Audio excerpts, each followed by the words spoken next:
بسم اللہ الرحمن الرحیم۔ السلام علی من اتبع الہدا۔ ہدایت کی اتباع کرنے والوں کو راحت دو جہاں قرآن چینل کی طرف سے سلام عرض ہے۔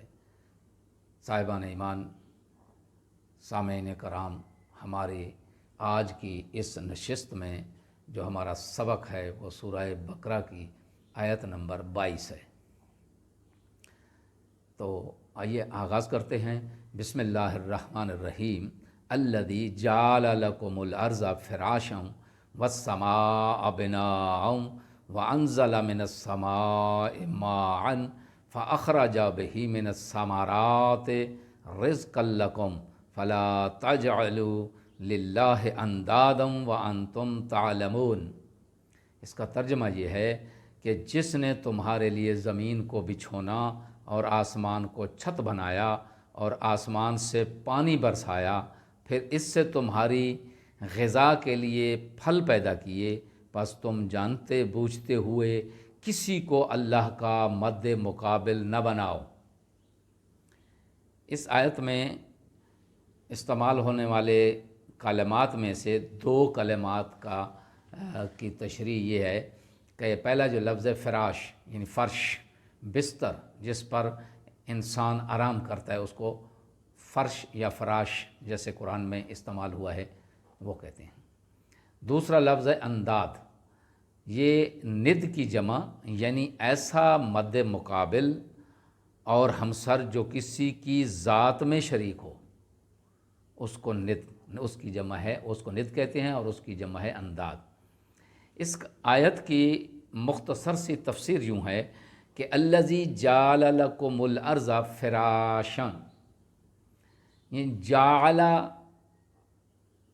یعنی عدم سے وجود میں لانا، جیسے پہلے والی آیت میں بھی اس کا ذکر ہو چکا ہے۔ بنابراین یہ بات واضح ہوتی ہے کہ زمین پہلے قابل سکونت نہ تھی، بعد میں اللہ تعالیٰ نے اسے زندگی کے قابل بنایا۔ اللہ نے ایک طویل مدت تک زمین کے اندر ذخائر پنہاں کیے، پھر سطح زمین کو پانی کے ذریعے قابل استفادہ بنایا۔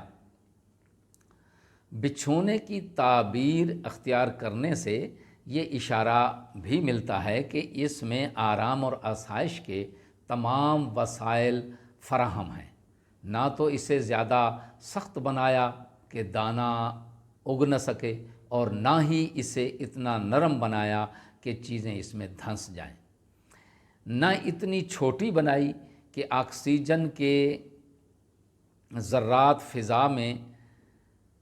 فضا میں زمین سے منسلک نہ رہ سکیں، اور نہ ہی اتنی بڑی ہوئی کہ ہوائی ذرات فضا میں معلق نہ رہ سکیں۔ یعنی زمین کی محوری حرکت اگر موجودہ رفتار سے کئی گنا سست ہوتی تو دن اور رات بھی کئی گنا بڑے ہوتے، دن کو گرمی اور رات کو سردی کی شدت سے جاندار مر جاتے۔ خلاصہ یہ کہ اس قسم کے ہزاروں ایسے اسرار و رموز ہیں جن کی وجہ سے یہ زمین آرام دہ بستر قرار دی گئی ہے۔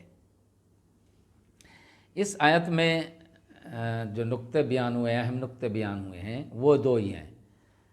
پہلا یہ ہے کہ چونکہ اللہ نے عبودیت کے لیے تمام ضروری چیزیں عطا کی ہیں، لہٰذا صرف اور صرف اسی کی بندگی کرنی چاہیے۔ اور دوسرا اس میں جو نقطہ بیان ہوا ہے وہ یہ ہے کہ علم اور آگاہی سے انسان موحد بنتا ہے، مشرک نہیں بنتا۔ دعا ہے کہ خداوند عالم ہمیں اپنی بندگی میں زندگی بسر کرنے کی توفیق عطا فرمائے۔ وآخر دعوانا ان الحمد للہ رب العالمین۔